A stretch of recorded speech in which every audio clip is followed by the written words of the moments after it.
Welcome to the Copeland Coaching Podcast, where it's all about turning your job search into a slam dunk. Your host is Angela Copeland.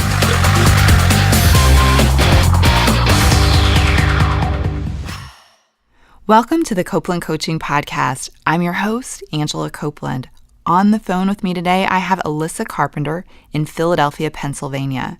She's the owner of Everything's Not Okay and That's Okay. She provides strength-based coaching and professional development training for individuals and teams with a focus on millennials. Alyssa, thank you for joining me today. Thanks so much for having me. Well, I'm really excited to talk to you. I was just saying, this is the third time we've connected. We connected once just by phone to just get to know each other, and then you hosted me on your podcast, and so I'm really excited to host you here. I'm excited to be here. Thank you. Well, so you focus on millennials, and you've also worked at a number of very impressive universities. I did not list them all, but I was incredibly impressed with your background. And today, I'd really like to focus on getting a job right after graduation, because that seems to be something I'm hearing more and more about. And from what you're seeing, both sort of at the university and with your coaching, what do you think is one of the biggest struggles that new college graduates are facing today? I think there's a couple really big struggles that I'm really seeing. And one is this idea of kind of finding this job that really fits your passion and interest. So it's, you want the job right after school to be your number one job, the thing that you've been going to school for 4 years, like something you're so passionate and excited about. And sometimes that just doesn't happen, and getting really discouraged to find that place or just not sure where you fit in that role. And the second really is just comparing yourself and your job search to your peers. So students, as they're kind of going through their senior year, maybe getting a job from an internship that they had over the summer, and they're getting job offers, let's say September, October.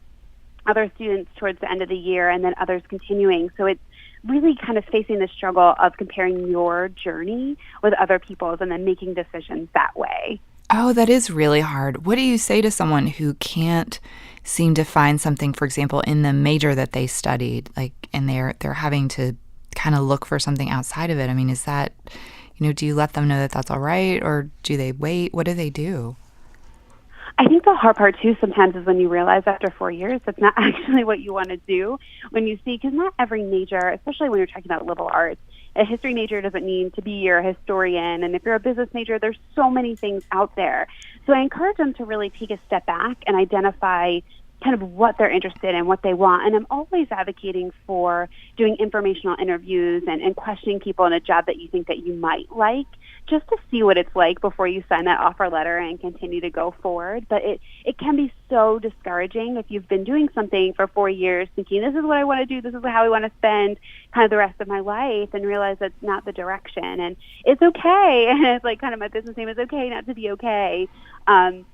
With kind of where you're at and where you want to go. It's just a matter of really stepping up and doing a little bit of research to see what you like, and being open to changing course a little bit or starting in a different direction than you thought you would when you first started college. I think you're right. I think informational interviews, too, can be super helpful. And when you're in college, people are more willing, I think, to meet with you and share advice with you than they would be if you were just a professional off the street. I agree. And there's so many networks to tap into. So you have your alumni network from the school that you're in that are really open to it.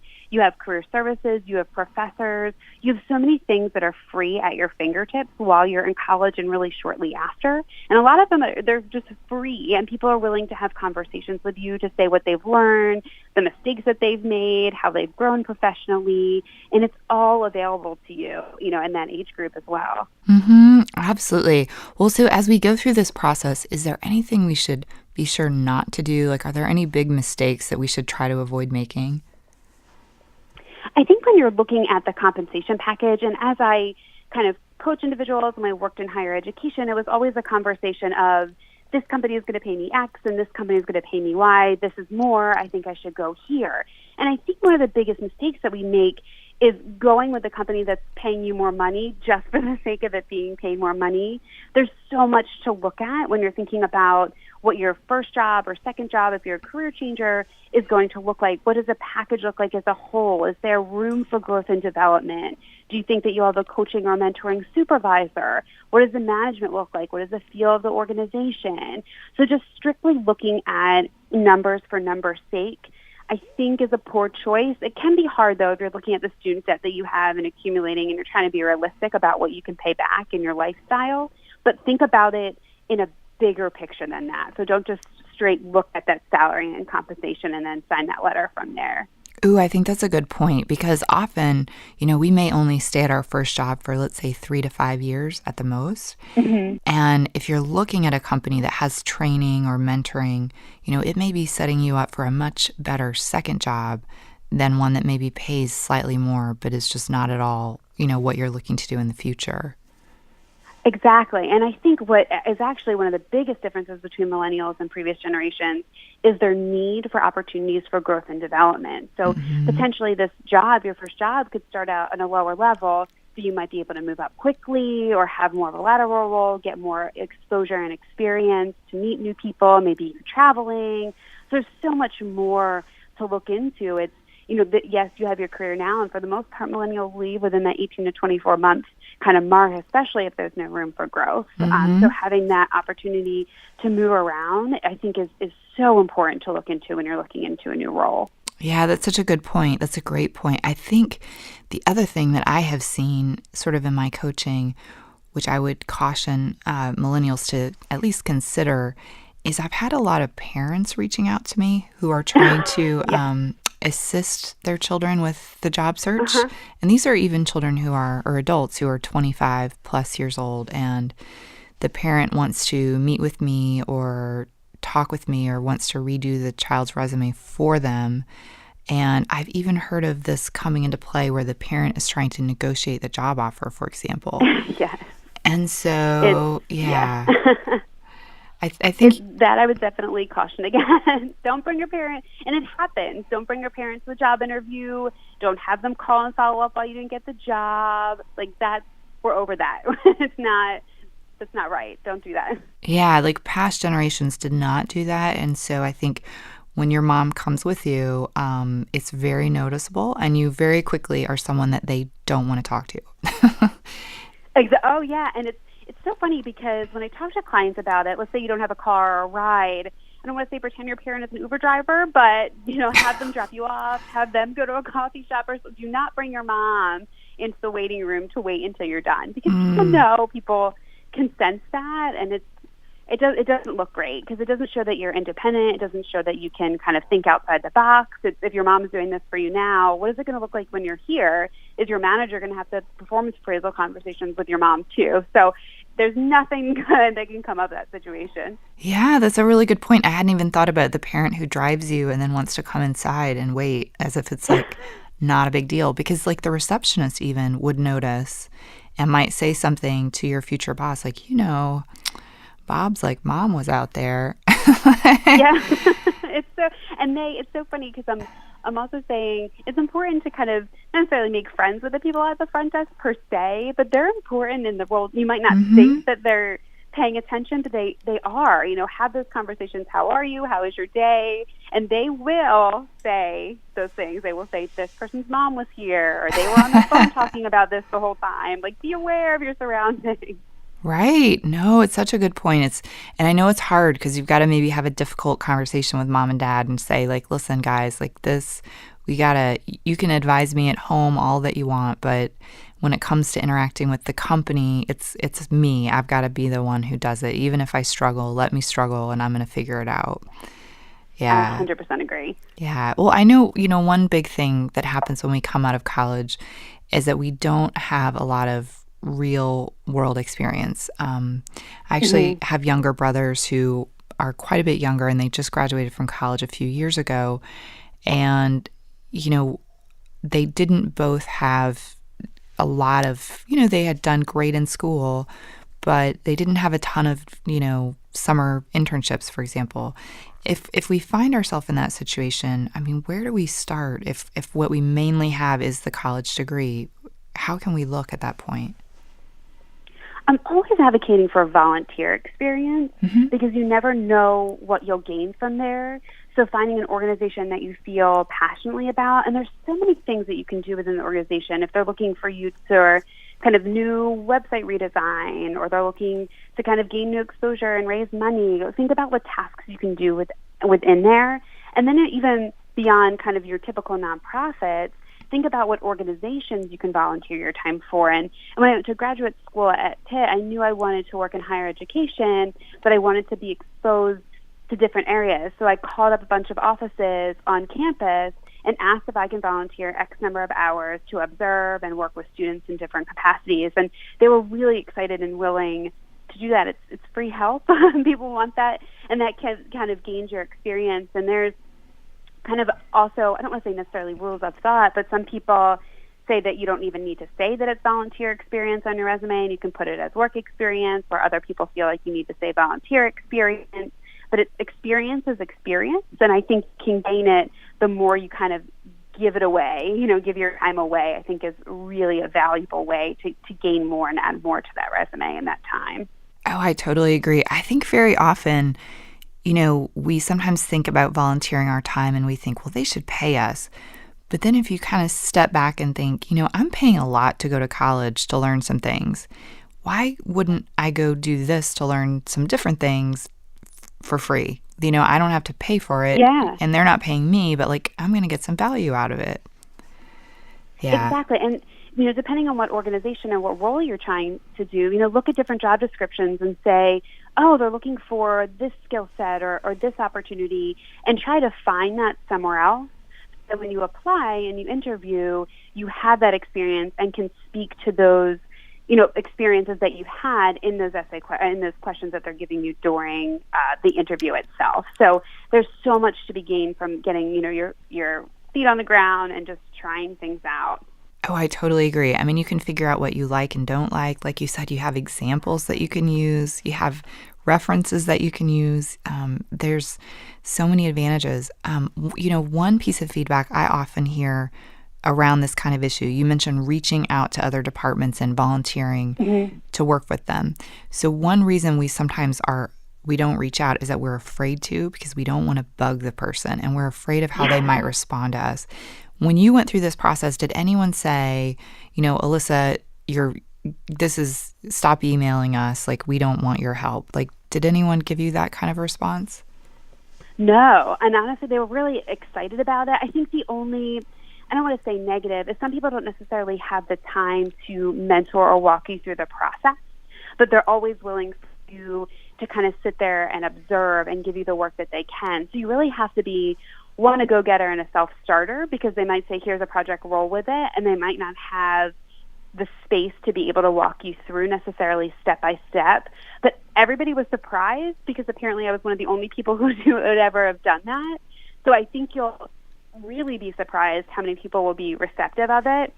And then at the same time, if you're volunteering within an organization, yes, they might kind of think about you if you've had a conversation with them before, if a job opens. But two, if they have a job open, you're there. You're the one who would kind of take that role, because you already have shared with them and have demonstrated that you can do it. But people are really receptive. Who doesn't want free help, quite honestly? Right, exactly. I think the worst case scenario is that maybe they don't respond to your email at all, but the likelihood that you're going to get a negative email is extremely low. Exactly. And it's worth a shot. Absolutely. Well, so as we start to go through this interview process, when we're looking for our first job, one of the things we're often asked is, tell me about yourself. You're asked at networking events, at job fairs, you're asked in the job interview, and it's often called an elevator pitch, sort of the answer to that question. Yeah. If we're coming out of college and, again, we don't have a ton of experience, what can we include in that elevator pitch? I think people often kind of forget this idea that people want to hire people. And I love to kind of suggest adding that human side to it. Who are you? What do you enjoy?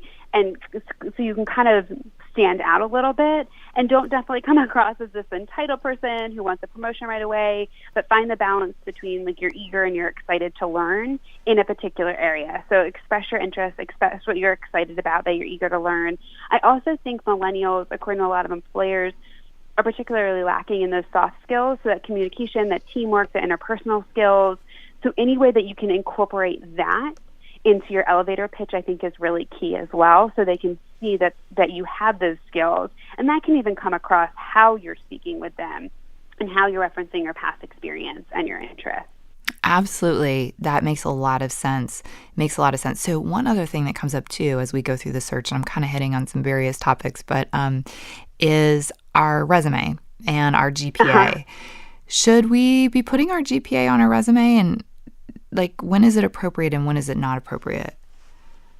So funny you said that, because that's a question I get all the time, and I want to give you a hard, like, this is what you do all the time, but I think it really depends on what you're applying for and what you're doing. So as a general rule of thumb, I would not put your GPA if you have less than a 3.5. So 3.5 or above could be a maybe. I've seen a lot of people, as I'm doing resume reviews, hand it to me with a 2.5 or something like that. At that point, you just leave it off. There's nothing wrong with it. Just leave it off. I think you could also reference a Latin honors, so magna cum laude, those types of things in lieu of the GPA. I think if you have more of like a hard science, like science or engineering, and you have a good GPA, I think that's probably your best bet to put that on there to show that you did well in those classes. But I definitely wouldn't put it on if it's below a 3.5.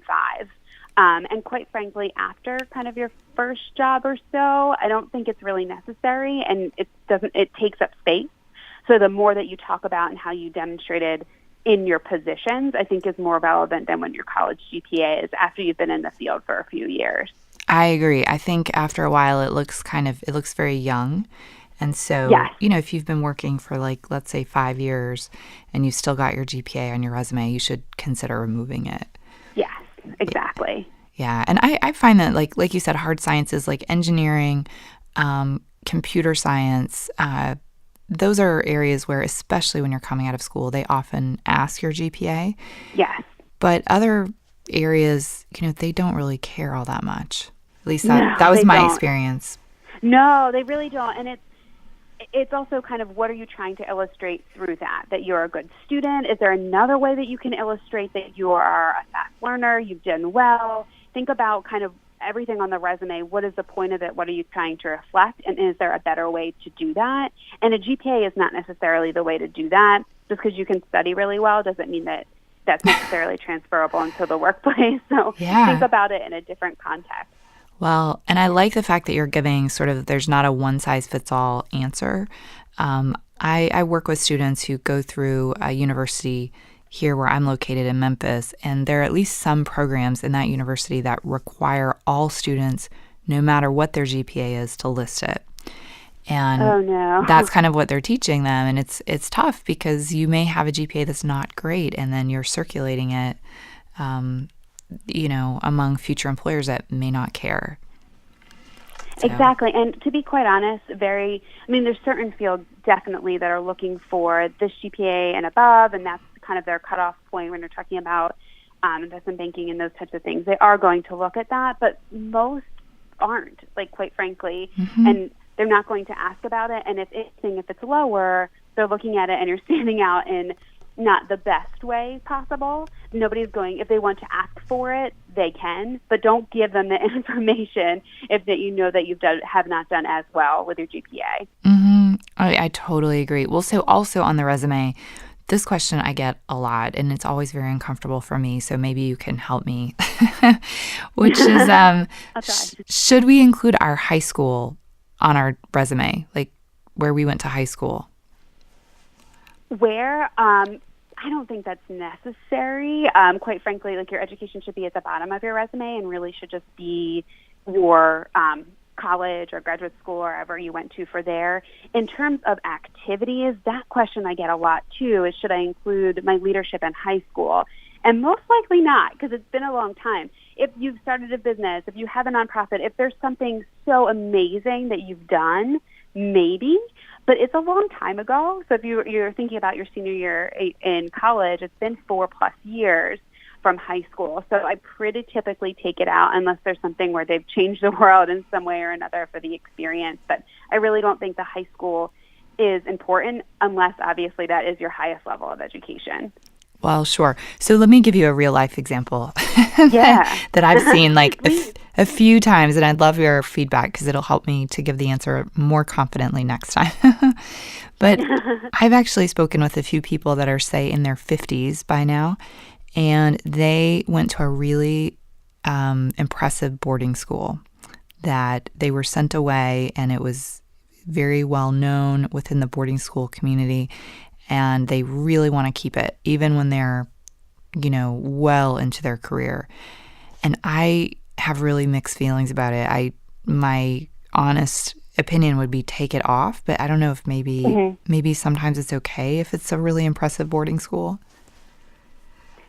I see what you're saying, and I see why people are interested. I think, one, in theory, it's good in terms of the alumni network, and you can build connections that way in terms of like, I went there too. But if in 30 years you have not done anything as impressive as where your high school is, that concerns me a little bit. And I would hope that the resume would show that you've done other things.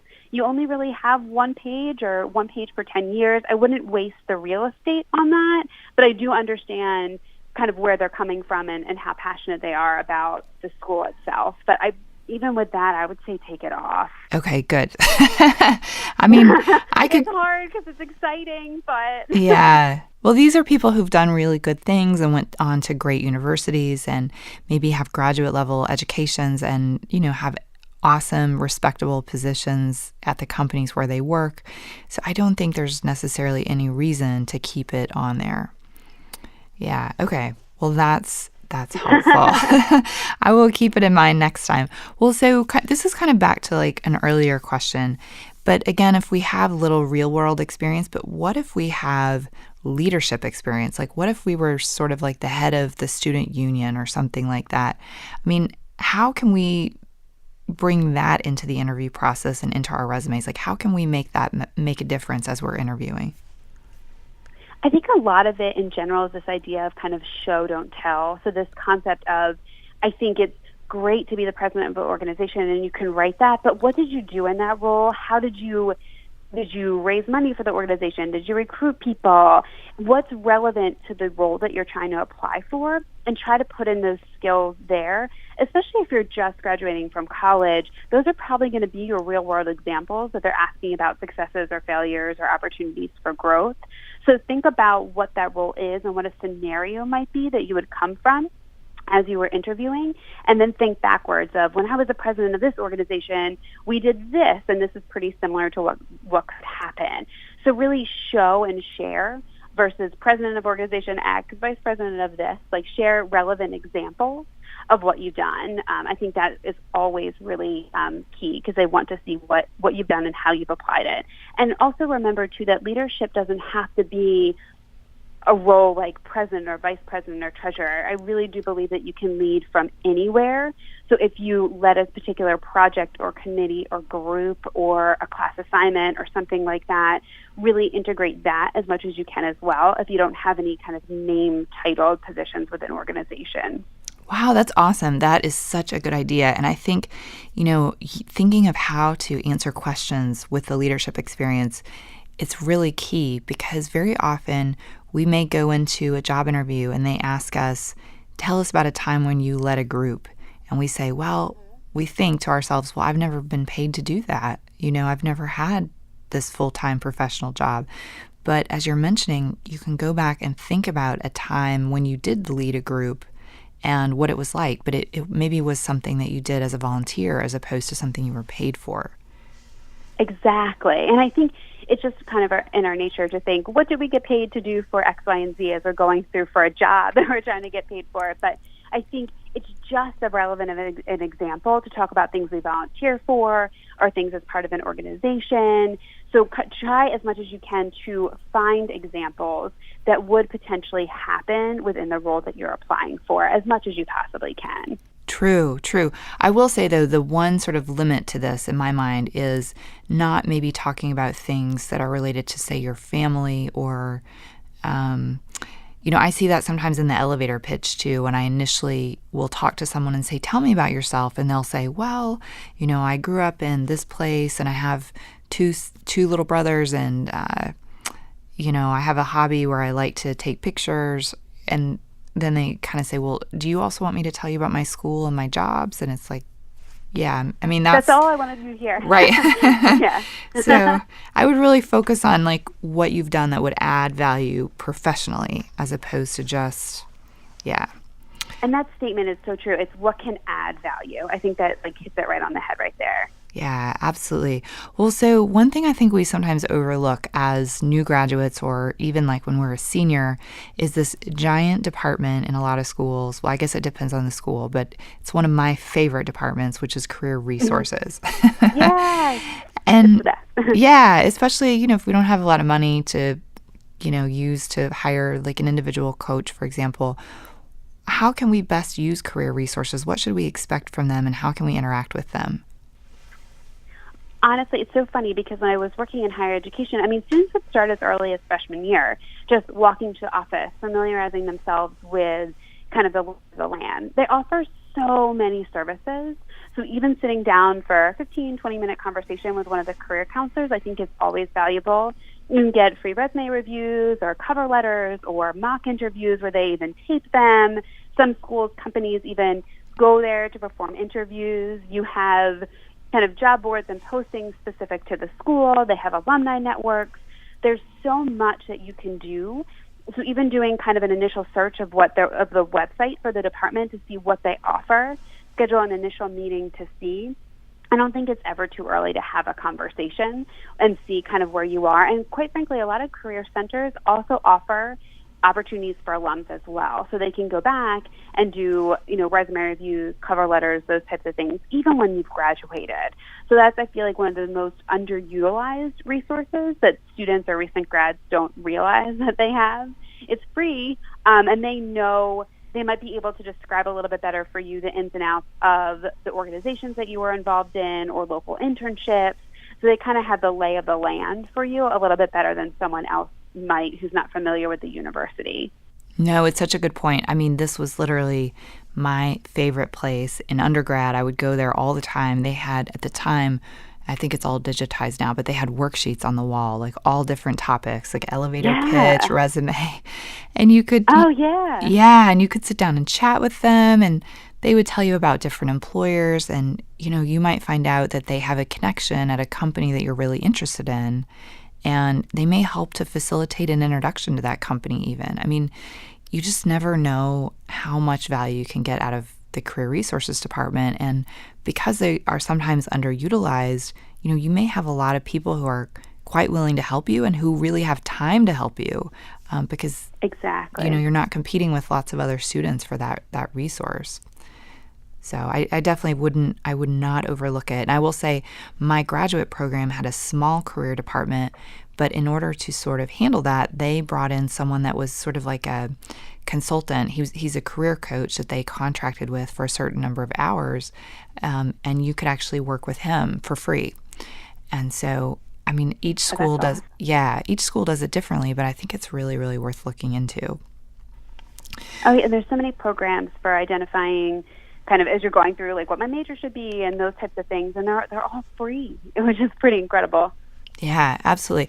I think the one thing I wish, not to go on my soapbox, but I wish colleges would offer a class that would be required about how to get a job. And maybe the Career Resources Department could teach it. I'm sure some schools have this, but when I talk with students, I always ask this question, like, do you guys work with career resources and do you have a class that you have to take about how to get a job? And pretty much every group I've ever talked to says, no, we don't have that class. And man, you go to college to end up with a job, so you got to spend some time on it. Oh, exactly. Yeah. And find a job you like, too. I think it's such an interesting and different skill set. It's not something that you learn in the classroom, and it's depending on what time of year, it could be like an extra class that you're taking, your second semester where you're, going all over the place to interview and resume skills. It's how do you spend your time? There's so much that could be involved in how to get a job and how to be successful in that job. It'd be an awesome class, actually. I totally think so. I think I think it would help to like increase the average starting salaries and, happiness of recent graduates and all sorts of things. I think it would be a great class. But anyway, so I agree. Yeah, for job seekers, another big issue that we encounter that's super frustrating is how long it takes to find a job. And so I'm curious, what do you think is sort of a normal amount of time that it should take us to find a new job? It's so funny. People get frustrated so quickly because sometimes we feel like, oh my goodness, this has been forever. And then you realistically look at it and you're like, oh, it's been 2 weeks or a month or 2 months. And sometimes it really, it could be 3 to 6 months, and it depends where you are in the process, if you're recently graduated, if you're working through it. But I would say about that long, and it also depends kind of from the interview process to actually signing the offer and starting. Like that could even feel like forever. So you have your first round interview, and then you're going through the process. But I think pretty typically it could be kind of that 3 to 6 month time frame. But I like to think backwards and give myself a realistic time frame. Okay, it's going to be, let's say, 6 months.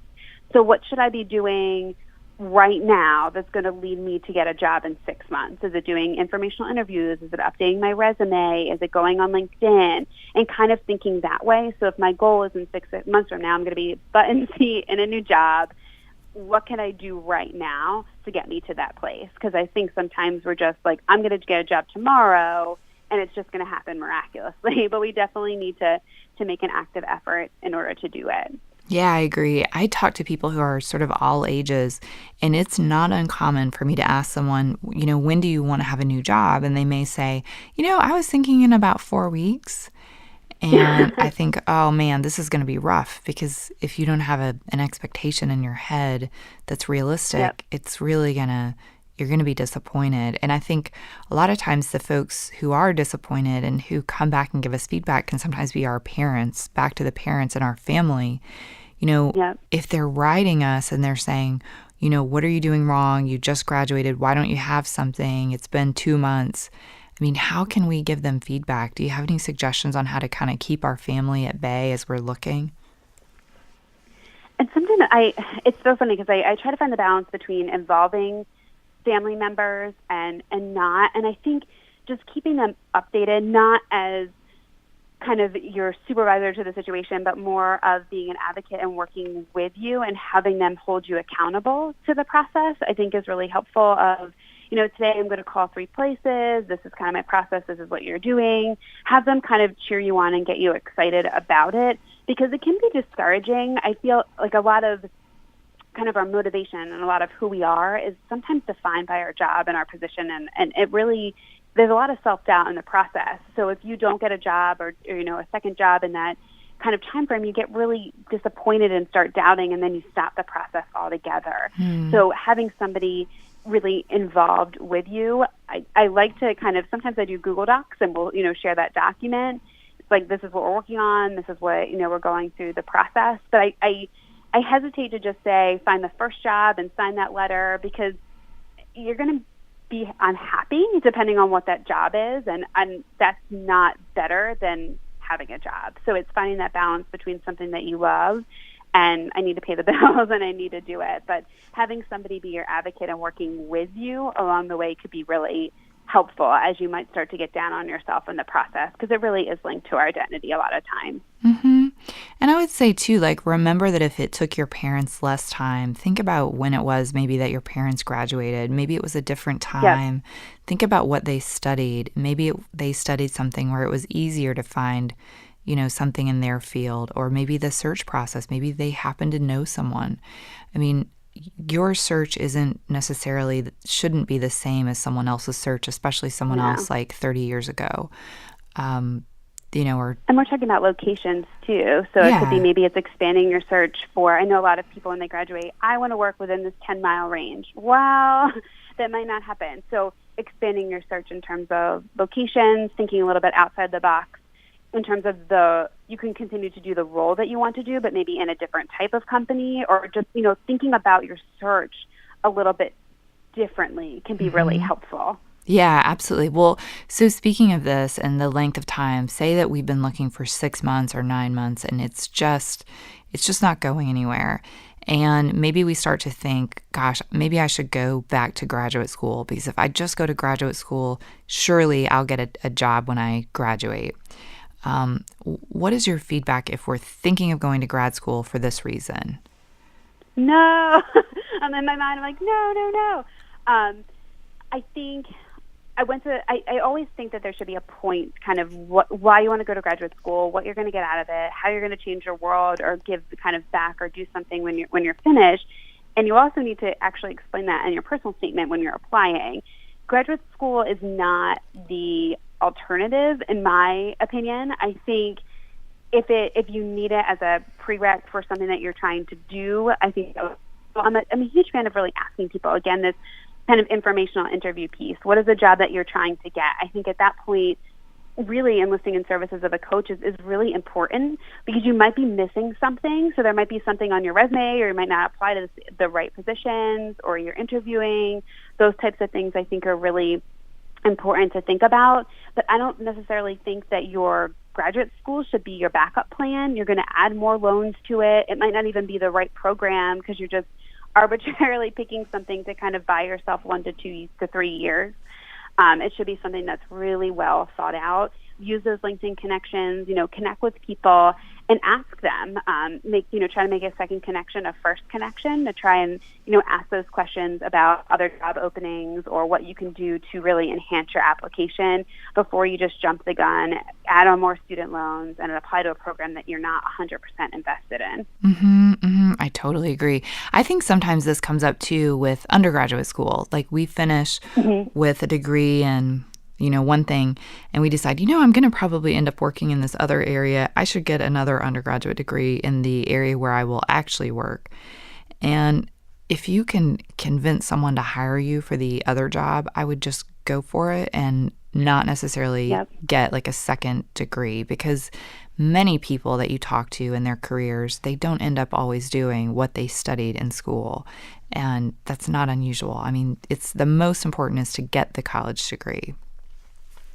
Exactly. And quite honestly, when we're thinking about kind of this generation in terms of millennials, we were during kind of the recession, and a lot of people went back to graduate school because they couldn't find a job. So they did that path. And then on the back end, you're talking to employers. I'll talk to different employers, and they're saying they're hiring a lot of people with a lot of education, but not a lot of experience. So when they are being hired, they're being hired as if they're coming straight from undergraduate because they don't have this real-world experience to be able to apply to it.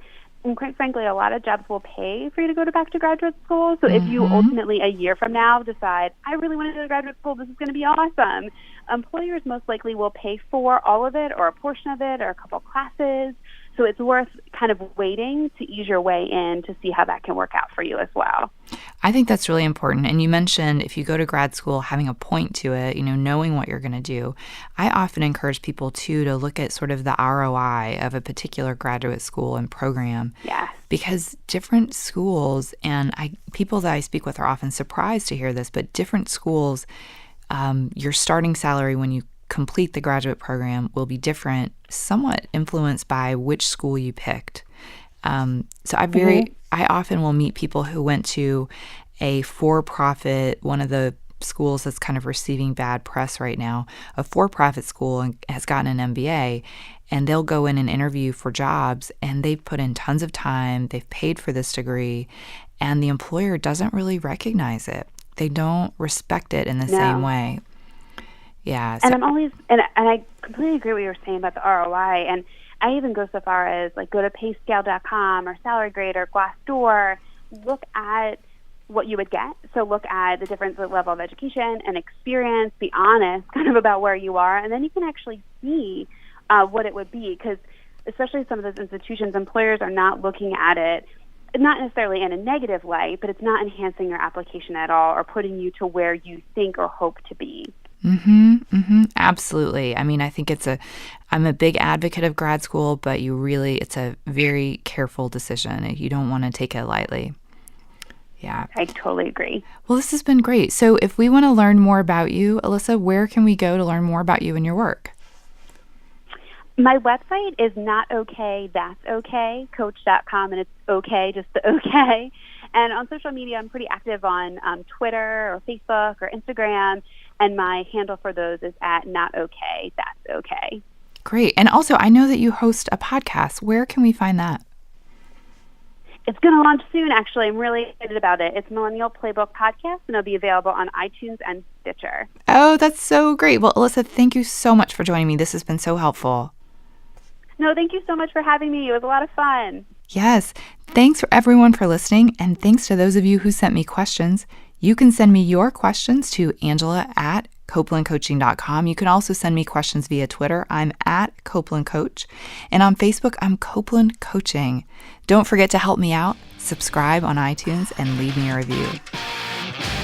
Thank you for listening to the Copeland Coaching Podcast today with your host, Angela Copeland. Tune in next time to get more great tips on turning your job search into a slam dunk.